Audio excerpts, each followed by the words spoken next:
Hey everyone, it's Mr. Scott, and we're going to look at the second part of the Unit 1 FRQ on the AP Literature and Composition Practice Passage Analysis. So the passage was from Elsewhere by Stephanie McClure. It's a short story, and I'll give you a moment to review the prompt. I've color coded it so you can bat the prompt. Red is the background information, A advice is in green, and T, the task itself, is in blue. So hit pause and take a moment to look at that. Otherwise, I'm moving on. All right, so the task. Write a paragraph in which you make a defensible claim regarding how McClure uses literary elements and techniques to establish a setting that helps convey Zita's complex perspective. All right, so do you see that?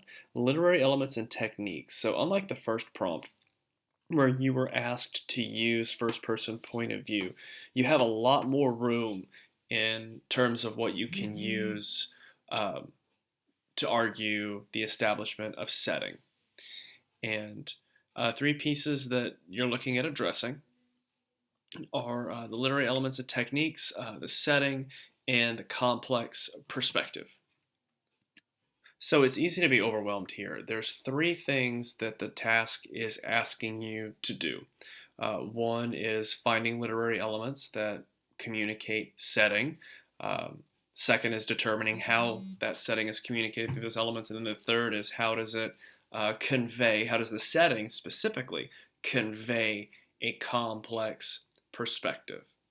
And convey is just another word to say communicate. How does it communicate a complex perspective? And so while these three things are a chain that are linked together, it's easy to see them as three separate things. And so that's what we're going to do. We're going to break it apart. One way to do that is to work backward. Start with what I would say is the end result, the end of what the prompt is asking you to do, which is conveying a complex perspective. All right. Well, what makes Zita's perspective complex? Well, when you see the word complexity, while there are other things you can look for, I'm going to hone in on two for now, and that is contrast and hidden meaning. If you see contrast going on, that's complexity, especially hidden meaning. Anything that is deeper than the surface of what's going on gives complexity to a work. So let's look at contrast. Okay, the simplicity of the child, the complexity of nature.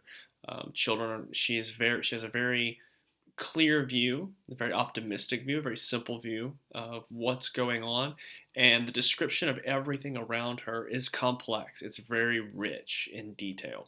So you've got her relatively simple, straightforward experience, and then you have this complex, um, this complex nature of the world around her, which is nature. And of course, that, like I said, these things are links of a chain that does connect to the setting, the things that are going on around her. But we'll talk about that in a moment.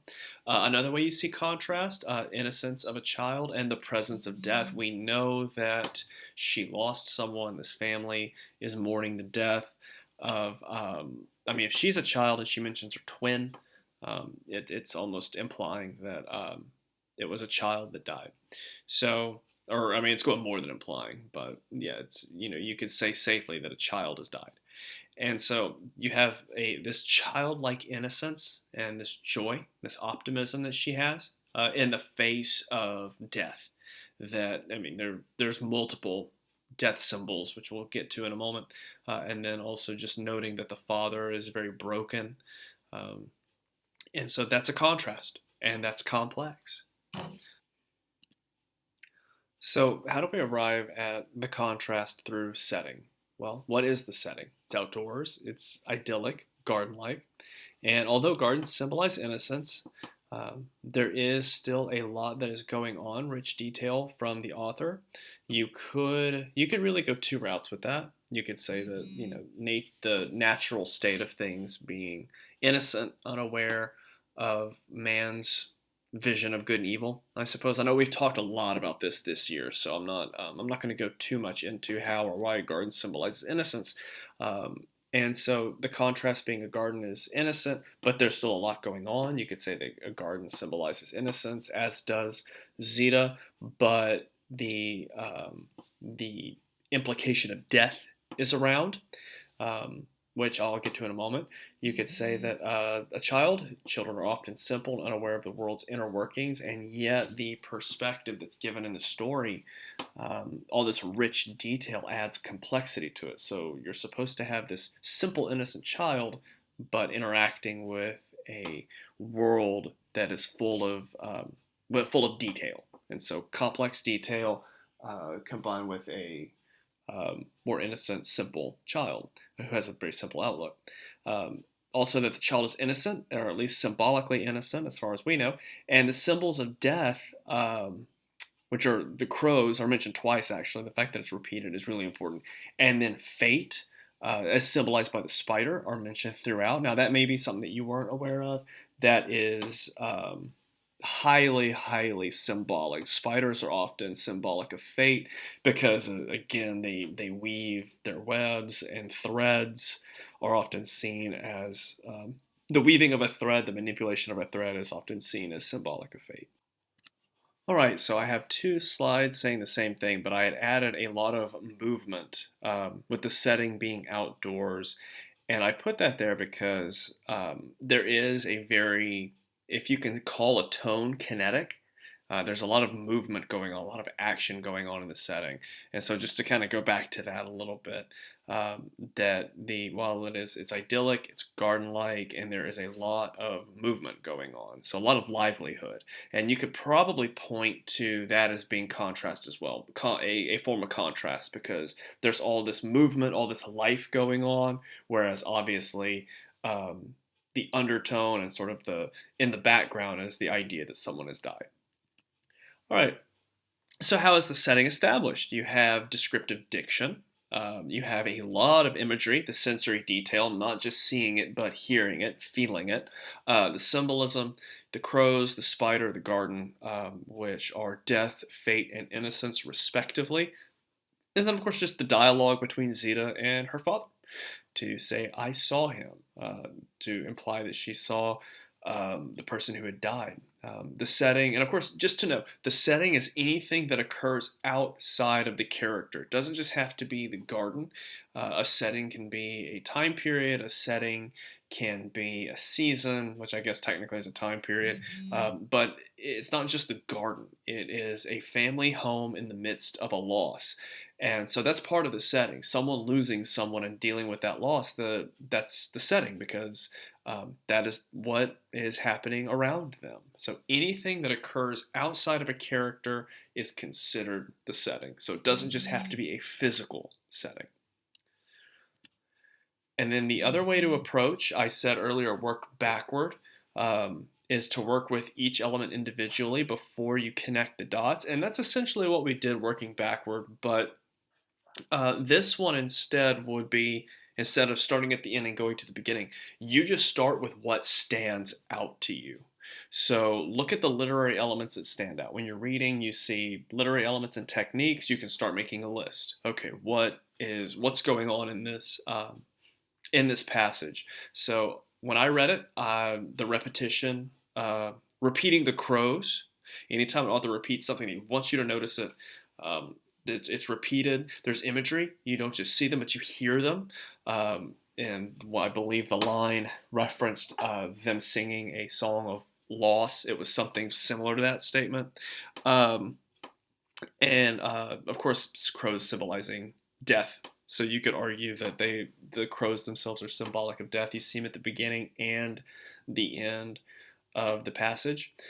The literary elements are just the diction, the detail for the protagonist's small adventure in the orchard near her house. The spider, you've got the symbolism of it representing fate, but then you can also note that it mentioned the web being very fragile.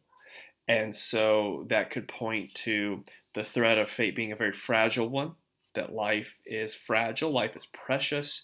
Um, You can argue that symbolism that certainly stood out, and then of course the diction used to describe the father, how he was sitting with his brokenness. That's such a simple phrase provided more than enough to practically see the dad.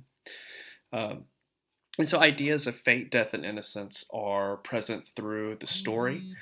Death and innocence, fate and innocence can be a contrast, again, adding complexity to the perspective of the main character. So setting. Okay, let's after we got our literary elements together, let's look at the setting. All right, the family home, the orchard, the death in the family. Okay, so do the literary elements you found point to the setting in any way? Well, in a lot of ways, they are the setting.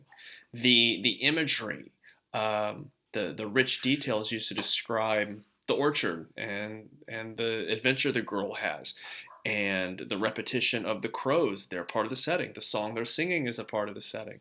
So all the literary elements that we described don't just point to the setting, they're used to describe the setting. And so, using the literary elements you found, which communicate the setting, were you able to identify contrast or deeper meaning? Well, based on everything we've gone over so far, I would certainly hope so. So now, put it together.